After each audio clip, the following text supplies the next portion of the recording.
Hola, iniciamos la parte 2 del tema fenómenos de solubilidad de aspectos físicos, recordando que vinimos hablando de las características ácido y base que puede presentar los diferentes compuestos y lo más importante, cómo reconocer si un compuesto se comportará como ácido o como base.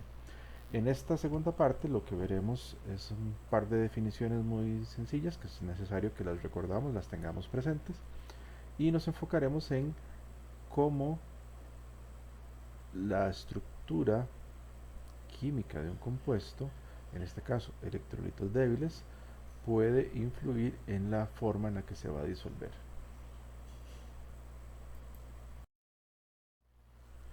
Lo primero que tenemos que definir, contextualizar, ya que lo hemos venido conversando, es el concepto de solubilidad. Entonces, ¿cómo vamos a trabajar el concepto de solubilidad? En primer lugar, vamos a ver lo que es la cantidad máxima de soluto que es posible disolver en cierta cantidad de disolvente bajo condiciones determinadas. Aquí nos estamos refiriendo a presión y temperatura específicos, pero normalmente la presión no la vamos a considerar, sobre todo si estamos hablando de solutos que sean sólidos y líquidos, porque los cambios que puede haber con respecto a la presión atmosférica, que son las condiciones en las que normalmente vamos a trabajar en los laboratorios o en los, en los lugares donde se preparen las formulaciones, no son tan significativos en el cómo afectan la solubilidad. Y por eso es que normalmente para este tipo de solutos, repito, sólidos y líquidos, únicamente se indica la temperatura. Recordamos eso sí que en el caso de solutos gaseosos la presión es fundamental, además de la temperatura, y deben indicarse ambas. Otra definición que necesitamos tener presente, recordarla y manejarla es el de disolución saturada, que vamos a plantearlo de dos maneras. Uno, puede ser esa disolución que contiene la cantidad máxima de soluto que es posible disolver en cierta cantidad de disolvente bajo condiciones determinadas y que nos llevaría entonces a que la concentración de la disolución saturada sería justamente la solubilidad del soluto en ese disolvente a estas condiciones. Pero también nos interesa manejar el concepto de disolución saturada como aquella en la que hay un equilibrio entre el soluto disuelto y el no disuelto, recordando o aclarando que este equilibrio es un equilibrio dinámico. Es decir, una vez que se ha alcanzado el equilibrio de saturación, la concentración de soluto disuelto no va a cambiar, pero hay dos procesos que están ocurriendo de manera simultánea. El soluto no disuelto que se disuelve y el soluto disuelto que pasa a la forma no disuelta.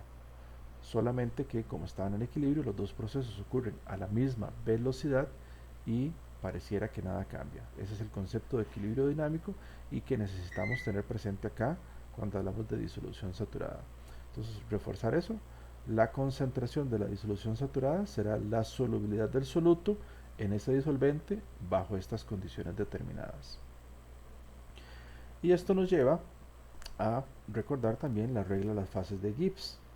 Ustedes recordarán, la regla de las fases de Gibbs nos dice que L, es decir, los grados de libertad, teniendo presente que los grados de libertad es el número mínimo de variables intensivas necesarias para definir el estado del sistema, es igual al número de componentes del sistema menos el número de fases más 2. Entonces, como ya dijimos, si estamos trabajando con condiciones, digamos, habituales de laboratorio, donde la presión es la presión externa y esta no va a sufrir cambios realmente significativos, podemos considerarla constante y entonces eso nos consume, por decirlo así, uno de los grados de libertad y nos queda ahora la expresión como número de componentes menos el número de fases más uno. Entonces, ¿qué sucede cuando tenemos dos componentes, una fase? El resultado de esta ecuación nos dice que hay dos grados de libertad. ¿Qué significa esto? Necesitamos dos variables intensivas para definir el estado del sistema.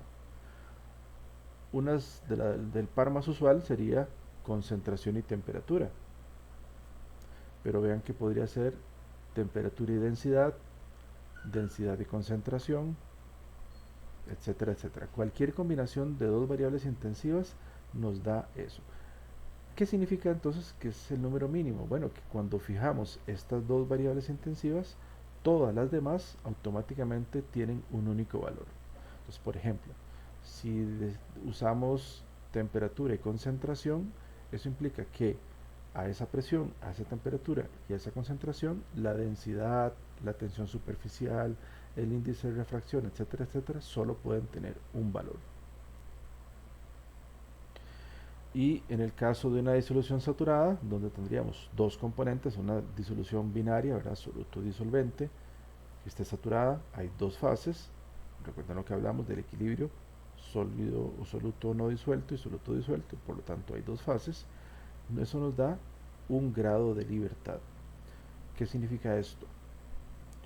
Que en esos tipos de disolución, si fijamos la temperatura, la concentración, es decir, la solubilidad, solo puede tener un valor, ¿verdad? Y esto es muy importante. Otras definiciones que nos vamos a encontrar por ahí, las puse en inglés porque usualmente muchos textos los van a encontrar de esa forma, pero bueno, el primero, que es salting in, también se le conoce como efecto salino positivo, es el efecto provocado por sales que incrementan la solubilidad de un soluto. Este fenómeno también se le llama hidrotropía. Y está el fenómeno opuesto, que es el salting out o efecto salino negativo, que es ese efecto provocado por las sales que provocan una disminución en la solubilidad de un soluto. El salting out también, aquí ya una aplicación concreta, puede utilizarse para la purificación de proteínas, o por ejemplo, esto es lo que ocurre cuando tenemos alguna bebida carbonatada y le agregamos sal, por ejemplo, vemos que se genera mucha espuma, que es el dióxido de carbono que estaba disuelto. Al ser desplazado por la sal, disminuye su solubilidad y forma la espuma. Es importante tener claro que estos efectos eh, no son perennes, no son constantes, depende de la cantidad de sal que se agregue. Y aquí tenemos un ejemplo. Pensemos en un soluto específico donde graficamos la solubilidad de ese soluto con respecto a la concentración de sal que se agrega. Entonces tendríamos que la solubilidad de ese soluto a cero concentración de sal, pues sería su solubilidad en agua, por ejemplo. Conforme empezamos a agregar esta sal, vemos que su solubilidad se incrementa, llega a un máximo. Pero si continuamos agregando sal, es decir, incrementando la concentración de la sal, vean que ahora el efecto salino empieza a disminuir. Verás, llegó al máximo, empieza a disminuir y llega a un punto en el que va a provocar que la solubilidad del soluto se vea drásticamente disminuida y más bien empiece a, en el caso de un soluto sólido, a precipitar. Entonces vemos que aquí tendríamos en este rango realmente donde hay un incremento considerable de la solubilidad, el efecto salino positivo, la solubilización salina o el saltín, y a partir de un valor con el mismo con la misma sal que se está agregando se puede provocar el efecto salino negativo o salting out. Entonces, recordemos, ¿verdad? La ocurrencia o no de estos fenómenos va a depender mucho de la concentración de electrolito fuerte, o sea, de sal que se esté agregando. Entonces, eso también es necesario tenerlo claro por ahí. Muy bien, ahora nos vamos a enfocar entonces en los electrolitos débiles. ¿Y por qué en los electrolitos débiles? Aunque algo hemos mencionado en la presentación anterior, la justificación es esta.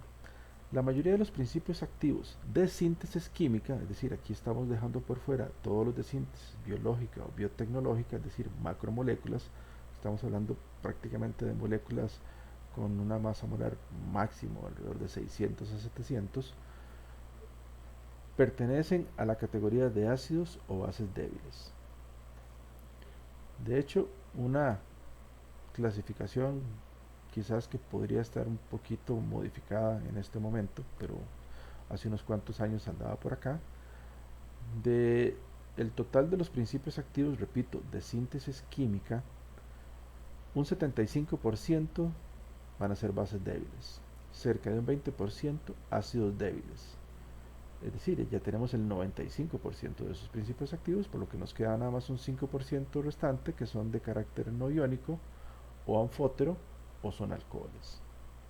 Entonces, de ahí que lo que vamos a ver a continuación es de gran interés porque la gran mayoría de los principios activos se van a ver afectados por lo que veremos a continuación.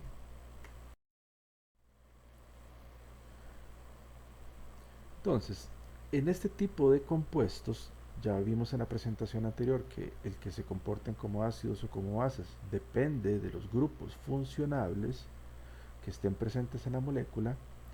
Entonces, y sobre todo en el caso de los grupos funcionales que sean polarizables o ionizables, el pH del medio en el que los vayamos a disolver puede afectar la solubilidad de este soluto. Estamos contextualizándonos ahora en el medio disolvente con características acuosas. Es decir, pensemos en medios disolventes con características acuosas. Entonces, en esos casos, ¿cuál especie química debería ser más soluble con respecto al electrolito débil? La especie química que esté no ionizada o la que esté ionizada. Bueno, claramente aquella especie química ionizada podrá establecer interacciones de atracción mucho más fuertes con el agua que la que no esté ionizada, aunque sea polar. ¿Verdad? Esto es definitivo. Entonces, claramente, el pH que en estos grupos ionizables puede determinar en qué grado estén ionizados va a influir en la solubilidad. Y ya lo veremos con varios ejemplos a lo largo de este tema. Entonces, podemos establecer parámetros que son determinantes en la solubilidad de los electrolitos orgánicos y que analizaremos a continuación. En primer lugar, el grado de ionización, que ya vimos, va a depender del pH del medio, pero va a depender también un poco de la molécula específica del soluto. El tamaño de la molécula, veremos que influye. Las interacciones de los grupos sustituyentes o grupos funcionales de esta molécula con el disolvente. Y algo de lo que quizás no vamos a hablar mucho en este capítulo, pero que hay que tenerlo presente, son esas propiedades del estado sólido, es decir, si el soluto presenta el fenómeno de polimorfismo, de pseudopolimorfismo o de amorfismo o todos al mismo tiempo. Esto va a determinar, porque ya sabemos, en cada uno de los casos, cada polimorfo tendrá una solubilidad diferente porque tiene propiedades físicas diferentes y al mismo tiempo cada pseudopolimorfo con respecto a los polimorfos tendrá propiedades físicas diferentes, incluida la solubilidad, y lo mismo sucede con las formas amorfas. Entonces entraremos a analizar con mayor o menor detalle cada uno de estos parámetros. En esta tabla se resumen, vemos aquí que hay varios alcoholes y lo que podemos decir es que el tamaño de la molécula se va incrementando cuando vamos hacia abajo en la lista. ¿Verdad? Y bueno, acá en el penúltima posición hay uno que es un ciclo, entonces veremos que aquí sí puede haber alguna diferencia. Pero lo más relevante es que lo que podemos decir al comparar el 1-butanol, 1-pentanol, 1-hexanol y 1-heptanol es que la solubilidad va disminuyendo conforme se incrementa el tamaño de la molécula. En el caso del ciclo, vean que hay un comportamiento un poco diferente, pero bueno, eso ya es por la conformación de la molécula que tiene que ver con otras cosas. Pero aquí simplemente con ir incrementando el número de carbonos, vamos incrementando de uno en uno, vean cómo va disminuyendo la solubilidad. Entonces el tamaño de la molécula, especialmente el tamaño de la parte no polar, va a afectar significativamente la solubilidad, en este caso en agua.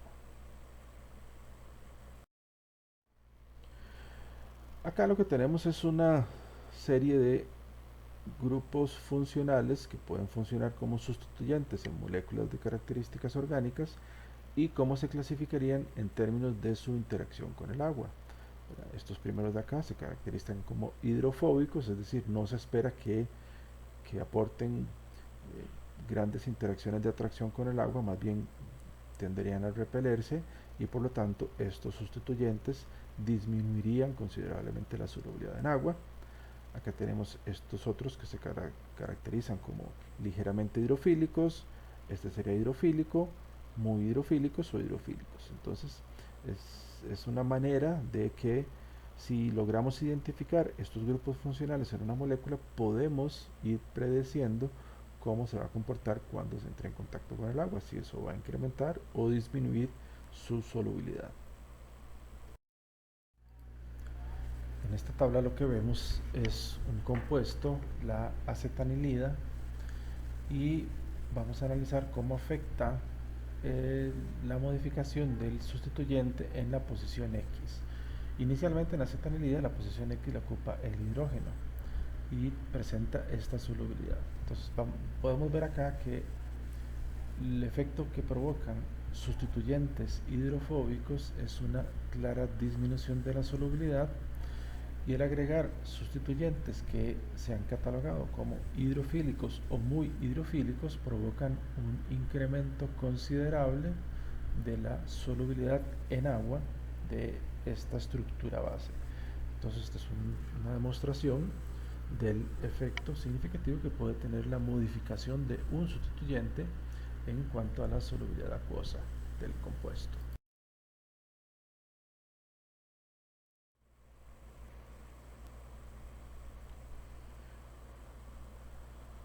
Entonces, esa extensión o grado de ionización de los electrolitos débiles va a tener una influencia, pongámosle así, dramática en todos los aspectos de la biodisponibilidad de los fármacos, que ya hemos hablado de biodisponibilidad, cantidad relativa y velocidad con la que el fármaco o soluto llega a la circulación sanguínea.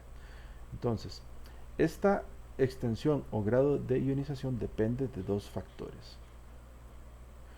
Uno es la estructura química, que va a determinar el valor de la pKa, es decir, va en función de la pKa de cualquier grupo funcional. Esto es algo que no puede modificarse a menos que cambiemos la estructura química y convirtamos al compuesto en otro. ¿Okay? Entonces eso es algo invariable. Pero también depende, como ya lo hemos mencionado, del pH del medio acuoso. Y esto sí lo podemos modificar. Por ejemplo, si estamos fabricando o formulando un producto que va en un medio líquido, por ejemplo en un medio acuoso, entonces controlando ese pH del medio podemos controlar la solubilidad. Pero es importante también que in vivo, de alguna manera, también puede cambiarse el pH del medio acuoso en el que se va a disolver el fármaco. Pero no quiero entrar en mucho detalle en esto para no alargarlo, pero eso es un aspecto que van a ver con buen grado de amplitud en el curso siguiente en biofarmacia, pero aquí estamos hablando del pH del medio acuoso en el que el fármaco se va a disolver, es decir, en el entorno inmediato a la partícula de principio activo que se está disolviendo. Y ese entorno, ¿verdad? Que ahí estamos hablando de un microentorno, ¿verdad? Es un volumen muy pequeño. Ese microentorno podemos controlar el pH del mismo. Entonces, in vivo podemos afectar el pH del medio acuoso en el que se disuelve el soluto, y esto puede ser muy significativo. Muy bien, recapitulando, podemos decir entonces que muchas de estas moléculas que hemos catalogado como electrolitos débiles son poco solubles en medios acuosos, pero al ser ácidos o bases débiles pueden reaccionar con ácidos o bases fuertes y dentro de rangos definidos de pH existir como iones, los cuales ordinariamente van a ser mucho más solubles en agua. Entonces aquí se nos presenta este primer mecanismo para incrementar por un medio físico-químico la solubilidad de los principios activos, y es el ionizarlos, para lo cual lo que necesitamos es convertirlos en la sal. Es decir, si el principio activo es un ácido débil, lo pondremos a reaccionar con una base fuerte o débil, eso veremos, depende de las circunstancias, y se obtendrá la respectiva sal, que ordinariamente se supone debe ser más soluble. Claramente los iones pueden establecer interacciones electrostáticas de atracción mucho más intensas con el agua que la molécula no ionizada, incluso aunque ésta sea polar.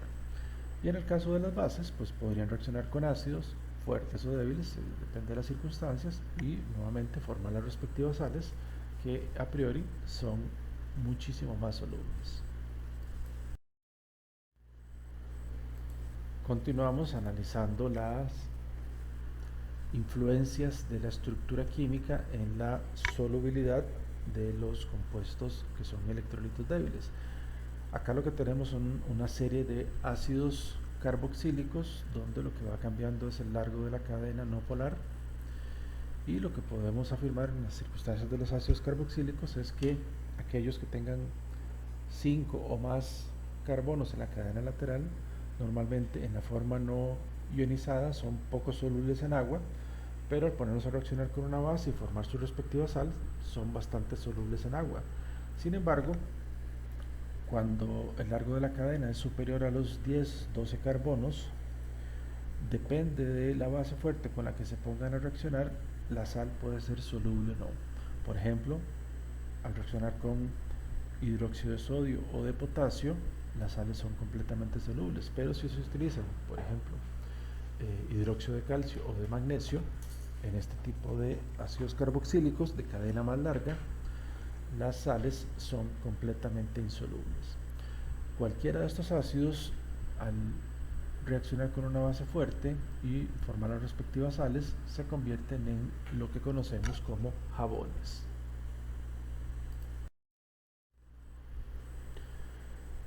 Lo que tenemos acá son los llamados ácidos hidroxílicos, ácido cítrico y tartárico, ambos muy solubles en agua, lo cual se puede ver o explicar muy fácilmente por la presencia de grupos hidroxilo como sustituyentes a lo largo de la cadena, lo cual permite una muy adecuada solvatación por parte del agua al intentar disolverlos. Entonces, en estos casos son ácidos muy solubles y en principio no serían necesarias las sales, aunque también se pueden utilizar las sales de estos ácidos.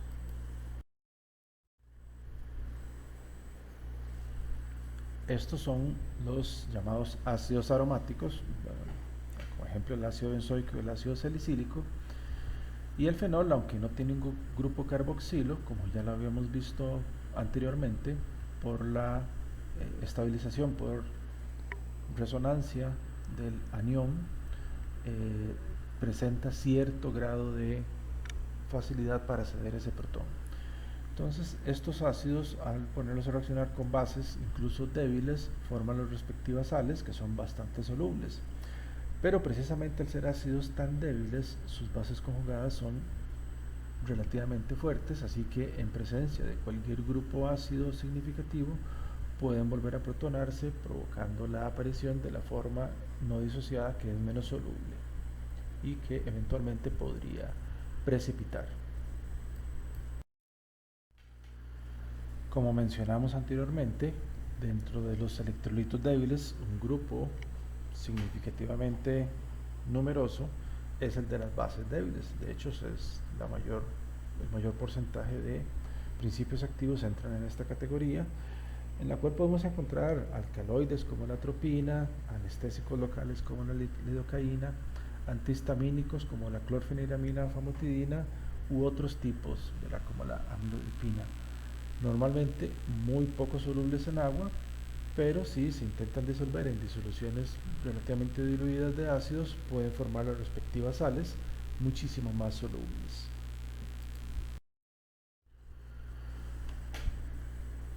Durante el proceso de preformulación, que en el desarrollo de un producto farmacéutico implica toda la recopilación de información, pruebas iniciales, incluso a veces lotes de laboratorio, es necesario asegurarse, especialmente cuando lo que se está formulando es un medicamento, que el soluto tenga la adecuada solubilidad, porque una condición ineludible es que los fármacos todos deben disolverse antes o después de la administración, Como lo mencionamos al principio, esto es así porque la mayoría de los fármacos, para llegar al sitio donde van a efectuar su actividad farmacológica, van a tener que atravesar membranas biológicas, y la primera membrana biológica que atraviesen, usualmente luego de la administración, implica o se conoce como el proceso de absorción. Es decir, para poder llegar a circulación sistémica deben atravesar algún tipo de membrana, y eventualmente de circulación sistémica a los diferentes órganos o tejidos deben atravesar membranas. Para que pueda ocurrir este paso a través de las membranas, el compuesto químico debe estar disuelto en un medio acuoso. Entonces, cuando la concentración de fármaco que puede obtenerse en esos medios acuosos es muy pequeña, es sumamente importante esta modificación de la solubilidad que podemos lograr de acuerdo a todos los factores que hemos visto hasta ahora.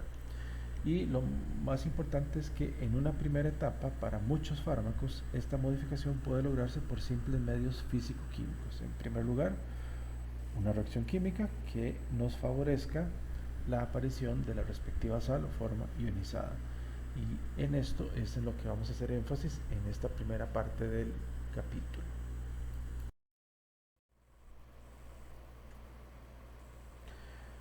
Entonces, hemos dicho a lo largo de este video, de esta presentación, que el pH del medio constituye un factor determinante en el grado de disociación de los electrolitos débiles.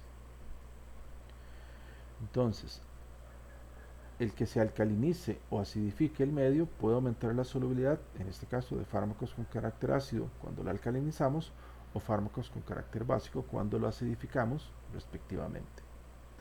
¿Por qué? Un fármaco con características ácidas en un medio alcalino, que se va a encontrar en un medio alcalino muchos iones hidroxilo, bases, que pueden recibir su protón y por lo tanto favorecer la forma ionizada. En el caso de un compuesto básico, más bien en un medio ácido, que va a encontrar una gran concentración de iones hidrógeno. ¿Qué significa eso? Bueno, que hay mucho ion hidrógeno que puede aceptar y por lo tanto ionizarse. Entonces, lo que se ha encontrado es que, como les dije en la diapositiva anterior, obteniendo las sales correspondientes con cationes o con aniones, podrían mejorarse significativamente las respectivas solubilidades de estos electrolitos débiles. Ojo aquí al podrían, claramente hay excepciones, hay algunas sales que resultan ser menos solubles que el principio activo del soluto en la forma no ionizada original, pero esto siempre debe evaluarse en la preformulación. Considero necesario que aprendamos a desgranar e identificar en el nombre de las sales con las que nos enfrentemos el origen de esta sal, es decir, cuál fue el ácido y cuál fue la base que reaccionaron para producir esta sal, y de esos dos compuestos que reaccionaron lograr identificar cuál es el principio activo, y este principio activo en su forma original, es decir, no disociada, cuál era su condición, si de base o ácido débil. Y eso lo tenemos que ir aprendiendo. Lo más fácil es hacerlo con la práctica. Entonces aquí es donde yo les recomiendo que en sus casas busquen los medicamentos que tengan, busquen en internet y traten de identificar el principio activo, en qué forma viene.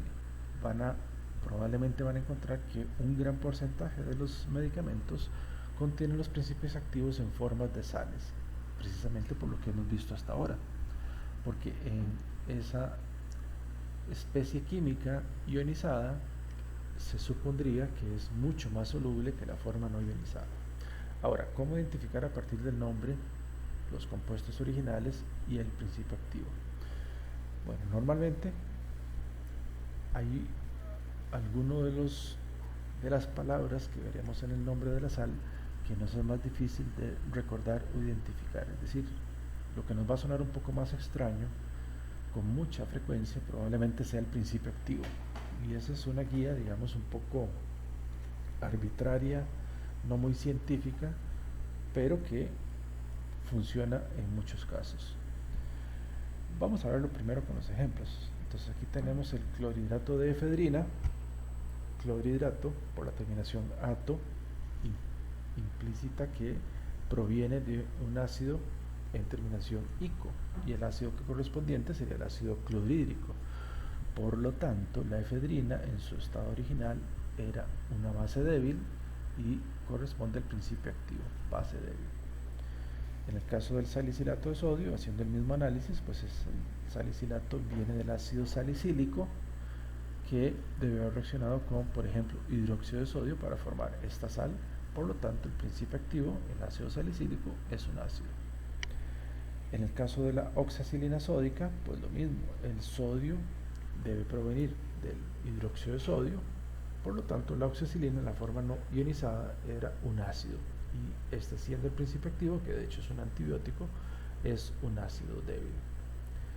Y en esta última, digamos que hay algo diferente con respecto a las anteriores, y es que aquí vemos que benzoato viene del ácido benzoico y el metronidazol no corresponde a ninguna base de las listas de bases fuertes. Por lo tanto, acá, a diferencia de los anteriores, hay una reacción entre un ácido y una base débil. ¿Cómo identificar cuál de los dos, si el ácido benzoico o el metronidazol, es el principio activo? Pues aquí es un poco de experiencia y jugar con lo que les decía del nombre, ¿verdad? El benzoato o el ácido benzoico debería resultar mucho más conocido que metronidazol. Y de hecho en este caso es así, el metronidazol es el principio activo, que en su forma no ionizada es una base débil. Veremos ahora algunos ejemplos de cómo se obtienen las sales para estos compuestos, pero en primer lugar trataremos de identificar qué tipo de compuesto, qué comportamiento tendrá este compuesto al disolverlo en agua. Esta es la sulfadiazina, donde vemos que hay varios nitrógenos, varios átomos de nitrógeno en su molécula, y esto en principio podría llevarnos a pensar que al tener nitrógenos es una base débil. Pero recordemos lo que hemos visto. Aminas aromáticas son bastante débiles, muy débiles. Y en este caso, este es el grupo, una amina unido a este grupo sulfo, es una sulfonamida, que si recuerdan tiene un comportamiento ácido, es decir, aquí hay una extracción de electrones, por lo tanto el nitrógeno va a tender a ceder más este protón que a aceptar un protón. Y de hecho es así, y principalmente si lo ponemos a reaccionar con un medio básico, se obtendrá la respectiva sal, en este caso sulfadiazina de sodio, aunque probablemente algunos de ustedes hayan escuchado más otra sal, que es la sulfadiazina de plata. Siguiente ejemplo es el de los barbituratos, donde tenemos esta estructura también con grupos amino que podrían llevarnos a pensar que son bases débiles, pero la presencia de estos grupos carbonilo acá funcionan como extractores de electrones, y por lo tanto hay una posibilidad de que en un medio adecuado alguno de estos átomos de nitrógeno ceda el protón. En realidad son ácidos muy débiles, pero repito, ¿verdad? En condiciones adecuadas pueden ionizarse cediendo el protón y formando, en este caso, el barbiturato de sodio. Un ejemplo muy característico de esta familia es el fenobarbital, usualmente el fenobarbital sódico, o el nembutal, también se utiliza como un anestésico o inductor de la anestesia, más bien. Y por último, tenemos el ejemplo de la pseudoefedrina, ¿verdad? Un análogo de la efedrina, es un isómero óptico, pero presenta una actividad parecida, no tan intensa, pero parecida a la de la efedrina, y de hecho muy utilizado en componentes que requieren vasoconstricción, por ejemplo, para los tratamientos de rinitis, es el descongestionante, digamos, de elección. En este caso, si no hay lugar a dudas, ¿verdad? Tenemos una amina secundaria que se comporta como una base débil, por lo tanto en presencia de ácidos formará la respectiva sal, en este ejemplo con el ácido clorhídrico formando el clorhidrato, pero muy usualmente la pseudoefedrina también se asocia con el ácido sulfúrico para formar el sulfato de pseudoefedrina, muchísimo más soluble que la efedrina base.